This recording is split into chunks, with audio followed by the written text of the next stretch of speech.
अस्सलाम वालेकुम नाज़रीन, बिलाल तबसर यूके के साथ हाजिर हैं। आज हमारे साथ मौजूद हैं पाकिस्तान के नामवर सहाफ़ी, तज्ज़िया-निगार डॉन न्यूज़ में आप उनको देखते हैं और सुनते हैं। ज़रा हटके के प्रोग्राम के वो तज्ज़िया-निगार हैं, ज़रार खोड़ो साहब।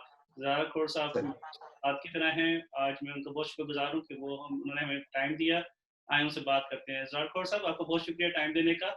पहला सवाल मैं जी, आपसे वेलकम। करना चाह रहा था कि हम जो पाकिस्तान के पॉलिटिक्स को देखते हैं, हमें मीडिया का रोल तो एक है, लेकिन मीडिया इतना पॉलिटिसाइज़ क्यों है कि हमें अगर इवन पाकिस्तान के जो शहरी बाहर बैठे हुए हैं, ओवरसीज़ पाकिस्तानीज़ भी हैं, उनको पता होता है कि अगर हमने प्रो गवर्नमेंट कोई चैनल देखना है, तो कौन-सा चैनल लगाना है। अगर उन्होंने ऑपोज़िशन का कोई वर्ज़न सुनना या देखना चाहते हैं, तो उन्होंने कौन-सा चैनल लगाना है। और ऑन टॉप ऑफ दिस कि अगर उन्होंने एंकर्स को भी देखना हो, तो उनको पता होता है कि ये एंकर जो है ये गवर्नमेंट के हक में है और ये ऑपोजिशन के हक में है।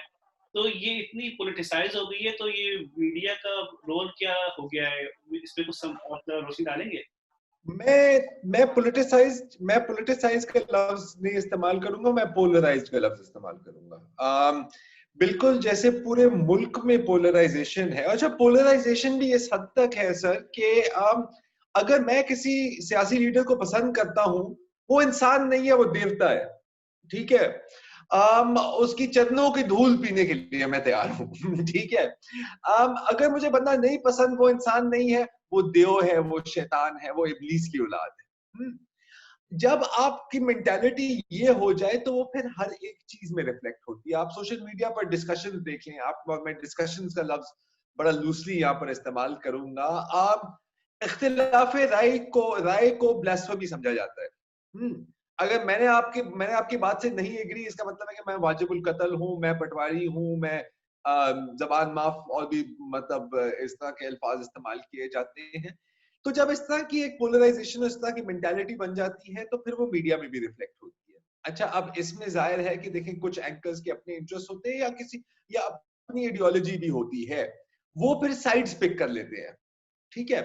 और जब अगर मैंने अगर पहले से ही तय कर लिया है ना कि आप जितना कमीना इंसान दुनिया में कोई नहीं है, तो मैं जो भी मेरे पास खबर आएगी, चाहे वो सच हो चाहे वो झूठी हो, जो आपके खिलाफ जा रही है, वो मैं मानने के लिए तैयार हूँ। इसको कहते हैं confirmation bias. On the other hand, अगर मैं आपको पसंद करता हूं तो आपकी वीडियो भी मेरे सामने आ जाए जिसमें आप 10 लोगों के गले काट रहे हैं, मैं कहूंगा नहीं सर, फेक है ये। या अगर काट रहा है तो फिर जरूर इनका कोई अच्छा अच्छा मकसद होगा। ये चीजें फिर मीडिया में भी रिफ्लेक्ट होती है। अब जाहिर है कि देखें, कुछ मीडिया ग्रुप्स हैं, विच आई मीन, मीडिया हमारा स्टेट होल्ड होता है यूजुअली। कुछ स्टेट्स के भी अपने बिजनेस इंटरेस्ट होते हैं। हाँ, आपने एक नया हाउसिंग प्रोजेक्ट स्टार्ट करना है, आपने लगूना स्टार्ट करनी है, आपकी साइट पे बिजनेसेस हैं, तो जाहिर है कि फिर उस स्टेट का इंटरेस्ट है कि यार मैं हुकूमत वक्त को खुश रखूं। या हुकूमत के ऊपर जो हुकूमत बैठी होती है, मैं उसको खुश रखूं, क्योंकि मेरा फायदा वहां है। जब वो एक लाइन देता है तो फिर कमोपेश पूरा चैनल भी उस लाइन पर चलने लग जाता है। अच्छा, अब इसके साथ एक और डेंजर ये भी है कि अगर हम ये तय कर लें कि यार सबका एजेंडा है, सब बिके हुए हैं, तो हमारे लिए इल्जाम लगाना भी बड़ा आसान हो जाता है। ये बंदा, अगर मैं आपको कहूं कि सर यार ये आपके बाल में कुछ मिक्स हुआ हुआ है, आप कहेंगे कि यार नहीं, ये एक्चुअली ऐसा नहीं है, ये इसलिए कह रहा है क्योंकि इसने मेरे मुखालफिन से पैसे पकड़े हुए हैं। तो ये भी एक बड़ा आसान टेक्निक होता है डिबेट को खत्म करना, कि आप सबको लेबल कर लें। जहां तक पाकिस्तान में ये जो बात हो रही है कि जी polarization of media, politicization of media, यार अब दुनिया भर में यही सीन है ना। आप फॉक्स न्यूज देखें तो दिन रात है, आप सीएनएन देखें तो रात दिन है। यू सी, तो आइडियली आइडियली और मैं एक बड़े एक आइडियलिस्टिक किस्म की बात कर रहा हूँ, हमारे जो एलिजेंस है as journalist should be to the truth. ठीक है? अब अक्सर आपको ये नहीं पता होता कि ये सच क्या है। एग्ज़ैक्टली। जो हमारा एक और जो अलमिया है आजकल, वो ये है कि लोग चाहते हैं कि आप 30 सेकंड के अंदर अंदर फैसला जारी कर दें। ऐसा हो नहीं सकता। अभी अगर एक चीज डेवलप कर रही है, आपके पास पूरी इंफॉर्मेशन नहीं है, लोग कहते हैं कि नहीं आप मुझे बताएं कि यार ये सफेद है या ये स्याह है, उस वक्त हो नहीं सकता। अनफॉर्चुनेटली हमारा काम 90% of the time grey areas में आता है। जो लोग पहले 2 मिनट के अंदर डिसाइड कर लेना कि यार यहाँ पे ये हुआ है, ये हुआ है, ये हुआ है, वो फिर अपना काम नहीं कर रहे, वो और यकीनन वो सहाफत नहीं कर रहे। ये एक मसला है। हुँ। जी। पीडीएम का मुस्तकबिल आप क्या देखते हैं ज़रार साहब? देखिए मुझे कोई ज्यादा ब्राइट फ्यूचर नहीं नजर आ रहा पीडीएम का। मेरा ख्याल है कि खास तौर पर लाहौर जलसे के बाद थोड़ी सी फूक निकली है। अम, जो देखिए, अब अगेन अब एक बात होती है कि हाथी के दांत दिखाने वाले और खाने वाले और, राइट? तो इनका मतलब स्टेटेड पोजीशन इनकी क्या है, क्या चाहते हैं कि जी नए इंतखाबात हों, वजीर आजम इस्तीफा दे। इन दोनों में से कोई चीज होती हुए मुझे तो नहीं नजर आ रही। अगर आप पाकिस्तान की तारीख देखें तो जी जलसों और एहतजाज से हुकूमतें नहीं गिरती। हाँ, उनका फायदा उठाया जाता है कुछ हलकों में। लेकिन वो जो हल्के हैं वो तो अभी हुकूमत के साथ हैं। तो अगर गिराएगा तो कौन गिराएगा सर? लाइक लॉजिकली बात करते हैं ना। दूसरी बात है कि देखिए पीडीएम एक पार्टी नहीं है, एक अलायंस है, जैसे आपने जिक्र किया। It's an 11 party alliance. बाकी चलो 8 पार्टियों को आप माइनस कर दो, 3 पार्टियां जो मेन है उनको रख लेते हैं, ठीक है? नून league, Pakistan peoples party, जेयूआईफए।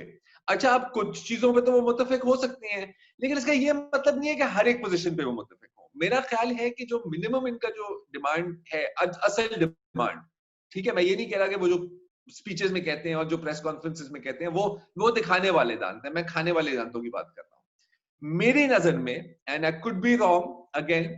um, इनका ये है कि यार एस्टैब्लिशमेंट किसी तरह अपनी सपोर्ट थोड़ी सी पीछे ले ले पीटीआई से। ये जो वन पेज का है कि वो इतना बजाहिर और इतना ओपनली सपोर्ट ना करे। लेकिन क्या ये मुमकिन है? क्योंकि जो अभी जो सिचुएशन है, एस्टैब्लिशमेंट के पास भी तो कोई और ऑप्शन नहीं बचा ना यार, इमरान खान के अलावा। इमरान खान के पास भी वही ऑप्शन है और एस्टैब्लिशमेंट के पास भी वही ऑप्शन है। और मेरा ख्याल है कि वजीर आजम को इस बात का अच्छी तरह से पता है कि सर हमारे बाद आपके पास कोई बंदा नहीं बचा, क्योंकि अल्हम्दुलिल्लाह आपने सबको एलिनेट कर दिया है। ये तो आपकी खासियत है ना। That's the game you play. तो अब आप देखें कि अगेन, और ये सारी बातें आपको पता है पाकिस्तान सियासत में और खासतौर पर जर्नलिज्म में ना यार, चीजें फ्लोट होती हैं। हाँ, आप ये नहीं कह सकते कि यार कहाँ से आई है, क्या हुआ है, लेकिन चीजें हो रही होती हैं इन द बैकग्राउंड। तो इन द बैकग्राउंड एक चीज जो हुई है और जो बड़ी वाजे है, वो है कि एस्टैब्लिशमेंट की तरफ से भी खान साहब को थोड़ा सा कहा गया है कि यार थोड़ा सा ना हल्का हाथ रखो, थोड़ा सा हल्का हाथ रखो। थोड़ी सी मतलब प्यार मोहब्बत की बातें अगर नहीं करनी तो थोड़ी सी एक रेकन्सिलिएशन, ताकि जो नेशनल एजेंडा जो है वो आगे चल सके। लेकिन खान साहब ने अभी कोई इसमें लचक नहीं दिखाई, कोई इसमें नरमी नहीं दिखाई। मतलब कि वो भी अपने आप को इस पोजीशन में समझते हैं कि वो ना भी कह सकते। और ये उनका ना अब आखिरी प्लेटफॉर्म बचा हुआ है, बिकॉज और ये तो मतलब वजीर आजम भी मानते हैं, अंदर खानी तो मिनिस्टर्स भी मानते हैं। वो कभी प्रेस कॉन्फ्रेंसेस में ओपनली ऑन रिकॉर्ड ये नहीं कहेंगे, लेकिन काफी जो चीजें, इनका जो एजेंडा था शुरू में, ये नहीं फुलफिल कर सके। महंगाई है, काफी मिसमैनेजमेंट हुई है ऑयल में, फूड प्राइसेस में, पेट्रोलियम में, गैस में, मतलब हर एक चीज में। तो बचा क्या? बचा एहतसाब, बचा मैं इनको रुलाऊंगा, बचा के ये चोर हैं, ये डाकू हैं। अगर आपने इस पे भी नेगोशिएट कर लिया, हाँ, और मैं ये नहीं कह रहा कि वो चोर हैं वो डाकू हैं, ये मतलब इमरान खान साहब का नैरेटिव है ना, ये पीटीआई का नैरेटिव है। आपने कहा कि मैं नवाज शरीफ को नहीं छोड़ूंगा, लेकिन बिल आखिर अभी नवाज शरीफ कहाँ है? नवाज शरीफ जेल में है या नवाज शरीफ लंदन में है? नवाज शरीफ लंदन में है। तो ये एक बड़ी एम्बैरेसमेंट है। मेरा ख्याल है ये बात चुभती है खान साहब को। अगर आप उनकी स्पीचेस भी देखें, जब वो जिक्र भी करता है ना, तो एक गुस्सा और नफरत होती है उनकी शक्ल पे। I think this is genuine, वो जेन्युइनली हेट करते हैं। अगर इनसे साथ कॉम्प्रोमाइज कर दी तो फिर आपके पास क्या, क्रूड वर्ड्स में, क्रूड अल्फाज में, कौन सा मंजन बचा है आपके पास बेचने के लिए? ठीक है ना? तो ये वो करेंगे नहीं, वो नहीं करेंगे। ऑपोजिशन का तो नारा ही है कि आप सिलेक्टेड है, आप ये हैं, वो भी बैठ के बात नहीं करेंगे। तो ऐसा ही चलता रहेगा, कोई ज्यादा बड़ा पॉलिटिकल क्राइसिस नहीं होना अगर ऑपोजिशन इस्तीफा भी दे देती है या बाय इलेक्शन करा देंगे। दूसरी बात कि सेनेट इलेक्शंस आ रहे हैं। सेनेट इलेक्शंस के बाद जो थोड़ी बहुत जो अभी स्ट्रेंथ है ऑपोजिशन की, वो भी कम हो जाएगी। तो मैं अच्छा प्रिडिक्शन नहीं करना चाहिए, हाँ, बिकॉज पॉलिटिक्स में even a week is a lifetime कहा जाता है। मुझे नहीं लगता कि एट द मोमेंट कोई खतरा है इस हुकूमत को ऑपोजिशन से या पीडीएम से। अगर इस हुकूमत को किसी चीज से खतरा है तो इस हुकूमत से ही खतरा है, अपनी ही हुकूमत से खतरा है, अपनी ही lack of competence, lack of planning से खतरा है। और कोई चीज नहीं है। मेरा तो ख्याल है कि ना सिर्फ ये टर्म पूरी होगी, मुझे तो लगता है कि अगली टर्म भी इनकी है। अच्छा, ये मुझे ये तो लग रहा है। आपका बड़ा जबरदस्त एनालिसिस है इमरान खान के हक में। पीडीएम के प्लेटफॉर्म से सबसे ज्यादा जो गेन किया है, फायदा उठा रहे हैं, मेरा ख्याल है कि वो फजल रहमान है। आपको क्या लगता है? नहीं बिल्कुल, मेरा ख्याल है बिल्कुल जी। बिल्कुल, बिकॉज वो देखिए फजल रहमान का भी तो अलमिया आप समझे ना यार, पहली दफा जिंदगी में he is out of power. सोचो जी। सोचो, हाँ, तो जाहिर है यार उनको बहुत चुभता है, उनकी शक्ल पर आप दुख देख सकते हैं, दुख, गम, गुस्सा। दूसरी बात है कि यार इनके साथ मतलब जो हमारी बाजारी जबान में कहा जाता है, इनके साथ काफी हैंड किया ना आजादी मार्च में, हाँ, जिसमें मतलब पीपीपी और नून लीग दोनों ने कहा कि मौलाना साहब आप जाएं, हम आ रहे हैं पीछे। मौलाना साहब ने मुड़ के पीछे देखा तो एक बंदा ही नहीं खड़ा हुआ। ठीक है ना, तो जाहिर है कहते हैं ना वंस बिटन ट्वाइस शाय। तो मौलाना साहब देखिए, मौलाना साहब तो बिल्कुल एंड तक जाएंगे, और क्यों ना जाए, उसके पास कुछ स्टेक पे ही नहीं है। नून लीग के पास भी बहुत कम है स्टेक पे यार, क्या स्टेक पर है, सारे लीडर्स के खिलाफ केसेस हैं, शहबाज शरीफ जेल में है, राइट। अगर किसी के पास कोई है stake, if somebody has something to lose, वो तो पाकिस्तान पीपल्स पार्टी है। इसीलिए मेरा नहीं ख्याल जी। सॉरी, मैं आपकी बात कर रहा हूँ, तो फिर मेरा सवाल आपसे ये बनता है कि आप कहते हैं कि पीडीएम का आपको फ्यूचर नजर नहीं आता, फिर लेकिन आप ये भी कहते हैं कि मौलाना फजल रहमान आखिर तक जाएंगे और नून लीग के भी इतने स्टेक्स नहीं है।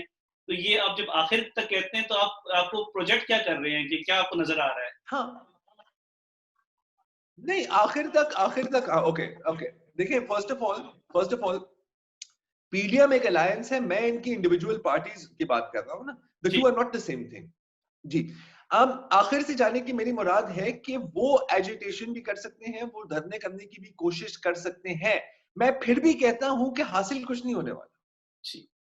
ठीक है, इनफैक्ट मैं दावे के साथ कह देता हूं अभी कि अगर तीनों पार्टियों ने भी धरना दिया कुछ नहीं होगा। इमरान खान का धरना कितने दिन चला था सर?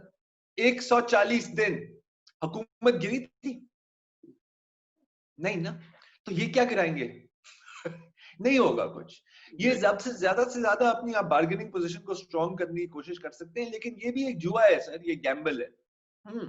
अगर लाहौर में इन लोगों ने आधे लाहौर को गैदर कर लिया होता तो अभी आप देखते कि गवर्नमेंट टेंशन में होती। ठीक है, अच्छा फिर कोरोना का भी जमाना है, सर्दी का भी जमाना है, देखिए ये सारी चीजें ऐड इन कर रही है। आप इस मूवमेंट को कैसे सस्टेन करोगे, कब तक सस्टेन करोगे? तो मुझे नहीं लगता कि कोई ज्यादा चीज वाजे होगी। मेरा ख्याल है कि मार्च तक सेनेट इलेक्शंस होंगी, उसके बाद ये चीज डाई डाउन ही हो जाएगी। पिछली दफा क्या हुआ था सेनेट चेयरमैन इलेक्शन में? ठीक है, पहले तो इनको इनको तो ये भी गारंटी नहीं है कि इनके सारे बंदे इनके साथ वोट देंगे या नहीं वोट देंगे। इनको तो एक दूसरे पे शक है कि सर कोई ना कोई पीछे बैकग्राउंड में डील ना कर ले। ऐसे नहीं चलता, ऐसे नहीं चल सकता। नहीं, इस दफा तो वो ये भी कह रहे हैं कि वो शो ऑफ हैंड्स भी करना चाह रहे हैं, लेकिन आई डोंट नो कि उसको जो है वो सुप्रीम कोर्ट अलाउ करेगी या नहीं करेगी, इसलिए कि सुना है कि वो सुप्रीम कोर्ट जा रहे हैं गवर्नमेंट वाले। हाँ, वो अब एक टेक्निकल लीगल इशू है, उसकी लीगैलिटीज पर मैं कमेंट नहीं करूंगा। बज़ाहिर मेरा नहीं ख्याल कि कोई मसला है, मेरा ख्याल है कि जो वोटिंग ट्रांसपेरेंट होनी चाहिए। बिल्कुल। ठीक है, और मेरा ख्याल है कि जो कॉम्प्रोमाइज सोल्यूशन जो शायद अब हुकूमत ने भी ऐलान की थी कि शो ऑफ हैंड्स बेशक ना हो, लेकिन वोट ट्रेस हो सके, मतलब कि जो पार्टी सेक्रेटरी है वो उस पर स्टैंप लगाए। इसमें क्या हर्ज है? देखें, अब मुझे इस पे ऑपोजिशन का मौकफ समझ नहीं आ रहा फ्रैंकली स्पीकिंग। एक तो जब सेनेट इलेक्शंस में ये बुरी तरह से हारे थे और फिर ये रोना धोना शुरू हुआ कि सर आपके 4 लोगों ने उनको वोट दिया, हमारे 5 लोगों ने उनको वोट दिया, तो जाहिर है वो चाहेंगे नहीं कि यार चीजें खुली हो, सामने हो। तो देखो, समझ नहीं आ रही चीज। आई मीन अगेन देखिए, अनफॉर्चुनेटली, और ये मैं कहने पर मजबूर हूँ, बहुत चीजें अभी ऑपोजिशन की तरफ से जो मुझे समझ में नहीं आ रही। आई मीन एक जानिब जब कोरोना वायरस शुरू हो रहा था तो आप लॉकडाउन लॉकडाउन कह रहे थे, जिसके मैं हक में था, मैं अभी भी हक में हूँ, हाँ, लेकिन जलसे आप नहीं रोकेंगे, क्या उनसे नहीं कोरोना वायरस फैलता? अच्छा, हुकूमत भी जो बात करती है ना कि नहीं नहीं कोरोना फैल रहा है, कोरोना फैल रहा है, वो भी इतना कोरोना पे बात नहीं है, वो ज्यादा ऑपोजिशन पे बात है, क्योंकि इन्होंने भी अपनी साइड पे जलसे किए हैं। गिलगित बल्तिस्तान में सब पार्टियों ने कैंपेन की है। तो ये अगेन वही ना, बॉस के देखें, अनफॉर्चुनेटली हमारे साथ क्या होता है कि हम बयान बयान खेलने लग जाते हैं। उसने ये कहा, उसने वो कहा, उसने ये कहा, ये खबर नहीं है। खबर नहीं है कि इसने ये कहा या उसने ये कहा, खबर है कि इसने ये किया या उसने वो किया। हम गलत चीज के पीछे, हम हमेशा ट्रक की बत्ती के पीछे पड़ जाते हैं, और हमसे मेरी मुराद है मीडिया और हमसे मेरी मुराद है आवाम। We focus on non issues. Thank you so much. मेरा ख्याल है कि मुझे और जो मेरे सुनने वाले नाज़रीन हैं, उनको आज बड़ी इंसाइटफुल इन्फॉर्मेशन आपसे मिली है। I hope so. जी, बिल्कुल, definitely. Thank you for giving you are us welcome जी। Opportunity. Thank you so much.